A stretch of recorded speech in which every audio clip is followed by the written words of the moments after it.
bonjour à tous. Comme vous êtes en train de voir, donc on va survoler les fondements de la pédagogie de l'intégration. Mais avant, permettez-moi une petite minute s'il vous plaît. J'aimerais bien donc souhaiter la bienvenue à notre grand professeur Monsieur Xavier et de lui dire que ses propos sont les bienvenus au Maroc, si ce n'est que pour soulever ce grand débat sur les problèmes que vit notre système éducatif. Ça, d'un côté. Message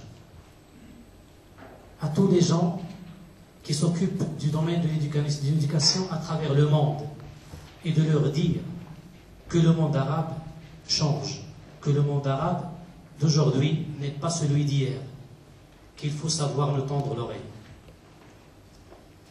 Bien, pour ce qui est de ce que je vais présenter, c'est en relation directe avec la pédagogie de l'intégration. C'est un travail qui est sous forme d'un survol, donc je ne vais pas entrer dans les détails, mais je vais juste survoler les principes de la pédagogie de l'intégration à travers les axes suivants. Premièrement, donc une petite définition de la pédagogie de l'intégration. Ensuite, quelques propos à travers les principes majeurs de la pédagogie de l'intégration et une conclusion pour terminer. À travers ces axes-là, je vais donc essayer de répondre à la question à laquelle, malheureusement, je n'ai pas encore de réponse que nous apporte la pédagogie de l'intégration. Donc, en guise de définition, je trouve que la pédagogie de l'intégration, c'est une pédagogie qui se base sur l'intégration des connaissances et des savoirs.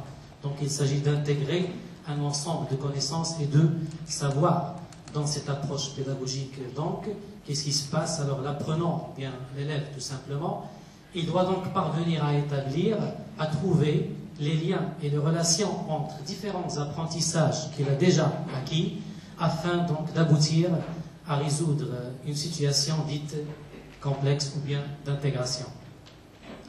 Donc c'est une démarche, c'est un processus, un ensemble d'étapes d'apprentissage à travers lesquelles les apprenants ils font feu de tout bois. Tout ce qu'ils ont appris auparavant, ils ont le droit de l'utiliser afin toujours d'aboutir à, bien sûr, la résolution de la situation difficile ou bien délicate qui est toujours appelée donc la situation de l'intégration.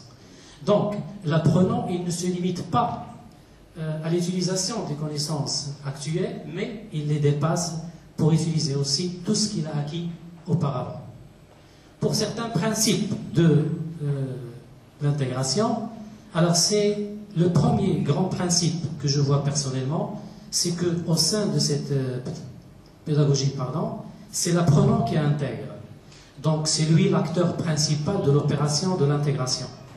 En fait, donc toute la réflexion, tout le travail, toute la réflexion sur les outils à utiliser, sur les propriétés, par exemple en mathématiques, les théorèmes, les relations, les outils, les savoir-faire et tout ça, tout ce travail, il est fait par l'apprenant lui-même. Pour certaines finalités de cette pédagogie-là, permettez-moi de citer donc première finalité, c'est que cette pédagogie-là, elle vise donc à dépasser la restitution des savoirs et des connaissances.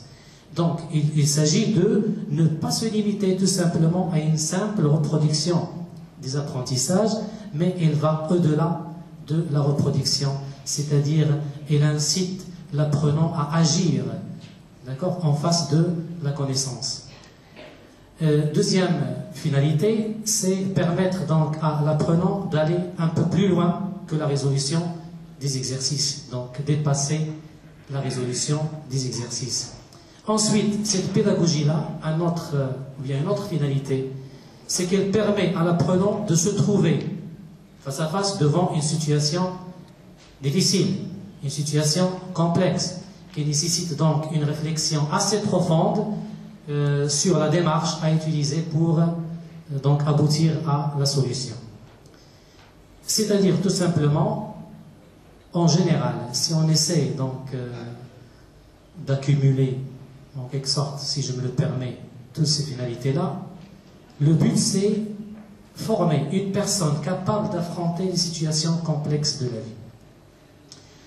Il paraît donc, ou bien il est clair, que cette pédagogie de l'intégration, elle s'est fixée comme objectif la formation de personnes qui sont capables donc d'intégrer la vraie vie, qui n'est pas vraiment, qui n'est pas toujours un ensemble de situations faciles.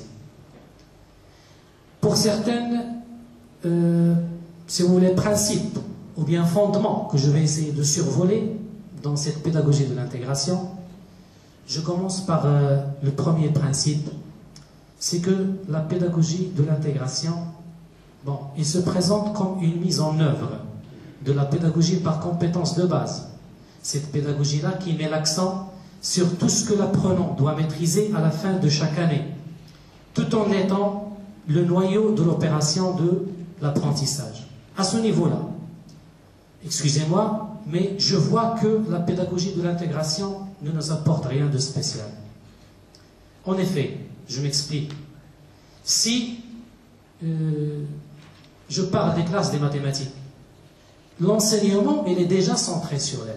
C'est lui le noyau de l'opération. Il l'a toujours été. C'est lui l'acteur principal. Il bâtit la leçon, il observe, réfléchit, interagit, raisonne, découvre, trouve la solution, d'accord, vérifie les résultats. Tout ce travail-là, il est fait par l'élève en classe de mathématiques. Donc, c'est une classe qui lui permet de devenir autonome. Notre enseignement actuel, il considère toujours l'élève comme le centre de gravité de l'opération de l'apprentissage. C'est un partenaire de ce processus de l'enseignement-apprentissage. Le professeur, il a si vous voulez, donc, le rôle du guide, tout simplement. Et le guide, c'est un guide qui lui permet donc d'avoir l'accès à la source de l'information, en particulier donc grâce aux manuels scolaires et grâce aux parascolaires, et grâce également aux nouvelles technologies qui sont utilisées dernièrement dans les écoles marocaines. Donc, en classe de mathématiques, chaque élève, il a la possibilité de travailler seul. Lorsqu'on est en train de construire la leçon, on lui permet ce privilège. Il travaille seul, il réfléchit, il raisonne, ou bien, parfois, il peut travailler en groupe. Donc, toutes ces actions-là, ils lui permettent de s'exprimer pleinement et de montrer ce dont il est capable. Cette démarche, donc, qu'on a toujours appelée participative ou bien contributive, elle responsabilise l'apprenant et déclenche en lui donc, des initiatives et une volonté, une grande volonté pour le travail. Il lui permet donc d'interagir avec ses camarades, avec ses enseignants, avec le milieu scolaire en général et de pouvoir maîtriser ses connaissances et de les mettre en œuvre, en application. Donc à ce point-là, je ne vois pas, ou bien personnellement, je n'arrive pas très bien à mettre la main sur le nouveau quant à l'approche de la pédagogie de l'intégration. Deuxième point, la pédagogie de l'intégration donc, est une sorte d'opérationnalisation de cette pédagogie par compétence de base qui veut donner du sens aux apprentissages. Et là, permettez-moi de dire la chose suivante. La pédagogie d'intégration n'est encore pas d'un apport important. Si l'on tient compte du fait que toutes les pédagogies modernes estiment que la connaissance non utilisée, ou bien les connaissances non utilisées par l'apprenant, représentent un bourrage pour son esprit. Ça, tout le monde le connaît. Elle constitue donc un simple fardeau pour sa mémoire. Jean-Jacques Rousseau a déjà souligné l'importance de l'utilisation des avoirs acquis par l'apprenant.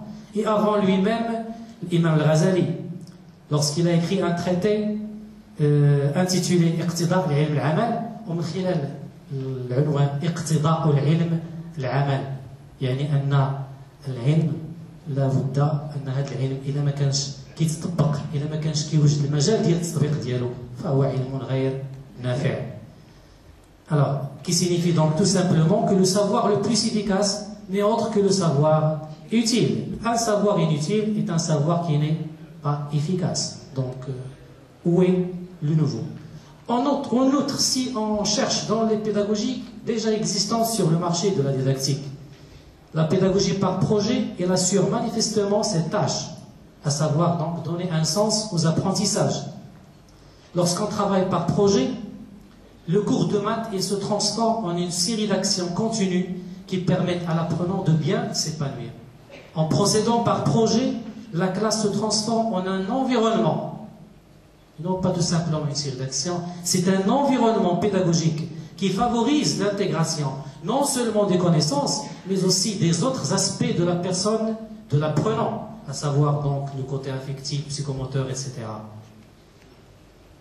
Le troisième point, c'est que la pédagogie de l'intégration associe à chaque compétence ce qu'elle appelle des situations problèmes ou des situations cibles.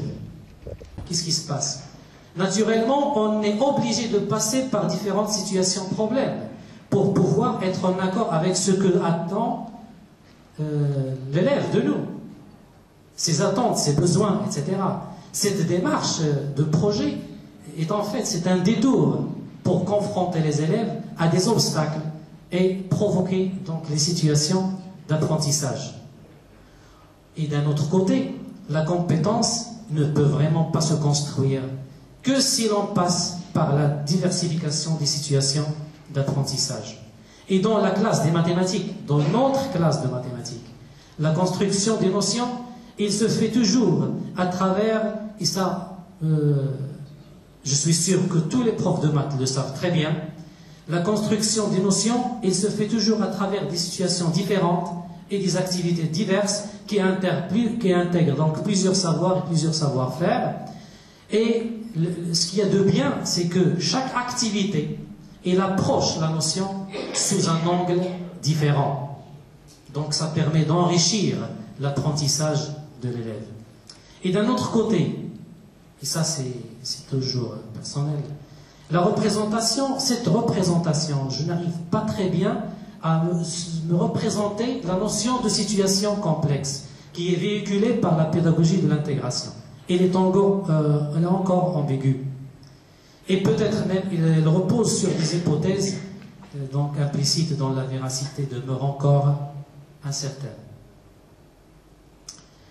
Un autre point très important sur lequel, et que je considère comme l'un des piliers de la pédagogie de l'intégration, c'est la situation problème. Oui, alors excusez-moi. Je m'interroge donc sur la nature de cette situation problème. Quelle est sa nature? Est-ce que c'est la même situation problème qui est soulevée, qui a été toujours soulevée par les démarches pédagogiques qui sont présentes dans le marché? Est-ce que c'est la situation d'apprentissage qui est mentionnée par la pédagogie de projet? Est-ce que c'est le projet lui-même? Et dans les trois cas cités ici, cette situation problème, il nous est familière. On a l'habitude de travailler avec. Alors, donc, quoi de neuf? Sans oublier que, en classe de maths, nous estimons que toutes les situations répondent à ce critère de complexité. Il n'y a pas une situation simple. Pourquoi? Tout simplement du fait qu'il pousse l'apprenant à réfléchir. Et sans réflexion, on n'apprend rien. Donc, une situation en classe de maths, elle pousse toujours l'apprenant à réfléchir, à raisonner, à argumenter, établir des liens, intégrer. Tout ça, c'est un travail qui se fait dans une situation que peut-être nous, on n'appelait pas complexe, mais qu'il était effectivement. Cinquième point, c'est que la pédagogie de l'intégration estime que l'apprenant a besoin de situations, problèmes complexes pour pouvoir intégrer. Et là, excusez-moi, je ne vais pas parler mathématiques, je vais parler linguistique. Alors là aussi, il y a l'ambiguïté, elle est souveraine. C'est elle qui règne. Parce que tout simplement, si on parle linguistique, sur le plan dénotatif, direct, langage scientifique, nous sommes des scientifiques, donc parlons langage dénotatif direct, dire que l'élève a besoin de situations complexes pour intégrer, ça relève de l'évidence. Qu'est-ce que je vais intégrer si la situation n'est pas complexe? Donc, le fait de remarquer ça ne nécessite pas d'être un Piaget ou un Bloom. On peut le remarquer facilement. Rien qu'au niveau linguistique. Lorsqu'on qualifie une situation de complexe, on comprend que sa résolution nécessite de passer par plusieurs étapes. Cela relève de l'évidence. Et c'est l'une des significations du verbe intégrer. Donc, si on peut, j'ai consulté le petit Robert. 1996, j'ai trouvé cette signification-là. Donc, tous les enseignants doivent certainement le savoir profondément. Alors, dans le cas actuel des choses, je vais donner un exemple en guise d'illustration. Donc, pour moi, je me trouve vraiment incapable de mettre la main sur le nouveau qui est apporté par la pédagogie de l'intégration quant à la situation complexe. Donc, je m'adresse à vous en tant qu'enseignant et chercheur au domaine de mathématiques. J'ai choisi un petit exercice dans un repère orthonormé OIJ. Donc, on va situer des points sur le repère et on va demander à l'élève de déterminer un point E pour que le quadrilatère soit un parallélogramme, de préciser la nature du triangle ABD et de dire que représente le quadrilatère ABDE, bien sûr en justifiant la réponse. Alors, cette situation-là, comment vous la trouvez? Est-ce qu'elle n'est pas complexe? Bien. Alors, essayons de voir ça. Parce que... Oui, alors, c'est une question à laquelle je n'attends pas de réponse, donc j'ai posé la question, c'est tout. Donc, est-ce que cette situation-là n'est pas complexe? Parce que lorsqu'on parle de situation complexe, c'est une situation dans laquelle on intègre plusieurs connaissances, plusieurs apprentissages, dans le but de trouver la solution. Bien. Dans ce simple exercice, l'élève, il doit intégrer tout un ensemble de connaissances acquises auparavant.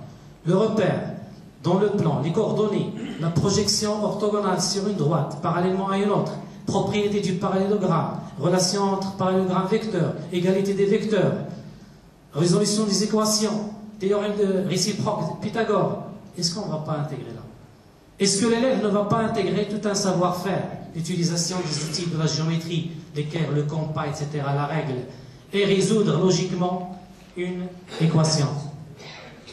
Alors c'est un exercice assez simple pour l'apprenant, et pourtant c'est une nette occasion pour intégrer un grand nombre de savoirs et de savoir-faire. Alors où est la valeur ajoutée par la pédagogie de l'intégration si le cours de mathématiques, rien qu'à travers cet exercice que vous venez de dire n'est pas complexe, est un ensemble de situations assez complexes, donc qui vont permettre à l'élève de faire appel à toutes les composantes de sa personnalité. Le cours de maths, il est en résumé des situations qui lui permettent de s'épanouir. Excusez-moi, il reste 2 points. 2 points. Alors, la pédagogie, et ça c'est le point le plus important, elle exige qu'un temps spécial soit attribué à l'activité de l'intégration. Un temps spécial, le module de l'intégration. Dans cette période d'intégration, la pédagogie donc recommande que la première semaine soit consacrée au développement de la compétence et la deuxième soit consacrée à l'évaluation. Les enseignants ici présents doivent certainement savoir que cette programmation n'est pas vraiment une tâche aisée. C'est pas facile de faire ça. Pourquoi? Tout simplement en tenant compte des contraintes de l'année, le programme scolaire, les contrôles continus, le calendrier des vacances et tout ça. Déjà, cet intervalle de temps qui est consacré aux périodes d'intégration, il couvre 25% de l'intégralité du temps scolaire, le 1/4. 25% c'est le 1/4. Et si vous voulez, cet intervalle de temps, il est géré selon des normes qui sont vraiment rigoureuses. Et c'est pas évident de dire ça. Alors, à mon avis, ces périodes d'intégration, ils représentent une contrainte de plus. C'est une simple contrainte de plus qui risque de gêner le processus de l'apprentissage et de perturber le déroulement normal des séquences d'enseignement. De plus, les résultats qu'on en tire, ils risquent d'induire le professeur en erreur quant à la réalisation effective de la compétence. À titre d'exemple, par exemple, un élève qui vous dit « Monsieur, j'ai calculé correctement », est-ce qu'on peut dire qu'on a réussi à réaliser la compétence et que cet élève-là, il sait très bien manipuler les outils mathématiques? Bien sûr que non. En guise d'illustration, je vous donne un exemple vectoriel. Pardon? Vous pourrez conclure parce que... Oui, donc je vais conclure. Bon, je voulais juste dire que la démarche, lorsque l'élève va suivre la démarche que vous voyez devant vous, Et il va dire à la fin, monsieur, j'ai calculé correctement, j'ai trouvé les coordonnées du point B et elles sont correctes. Mais la démarche qu'il a suivie, elle, au contraire, elle reflète tout un ensemble de défaillances et tout un ensemble de lacunes concernant l'assimilation du savoir et du savoir-faire mathématique relatif au vecteur. En plus de ça, comment nous allons agir devant un groupe de personnes formé de 40, même plus, dans notre enseignement marocain, où il n'y a pas deux apprenants qui apprennent de la même manière. Il n'y a pas deux apprenants qui progressent à la même manière. Il n'y a pas deux apprenants qui utilisent les mêmes techniques d'études. Il n'y a pas deux apprenants qui possèdent le même profil d'intérêt. Pas deux apprenants qui soient prêts à étudier en même temps. Pas deux apprenants qui soient motivés pour atteindre le même but. Comment je vais faire pour régler toutes ces difficultés, toutes ces entraves-là pendant 2 semaines? Notre classe, elle est plongée dans l'hétérogénéité absolue. C'est très difficile, pour ne pas dire impossible, d'aider les élèves à problème durant cette période d'intégration à cause des facteurs précités et en raison du temps qui leur sont consacrés. Alors, les lacunes de l'élève, pour les combler durant cette période, il faut alléger le programme. Le programme doit être allégé. Et normalement, ce débat-là devait avoir lieu avant l'instauration de la pédagogie de l'intégration. Alors, l'intervalle de temps qui est scolaire, qui représente un vrai handicap pour la mise en application des périodes de l'intégration, donc ce temps-là, on ne peut pas l'élargir, et le programme, on ne l'a pas allégé, donc c'est... Je vais conclure. Alors, s'il vous plaît, Alors, l'évolution, laissez-moi juste parler de l'évaluation, parce que ça touche donc le sujet.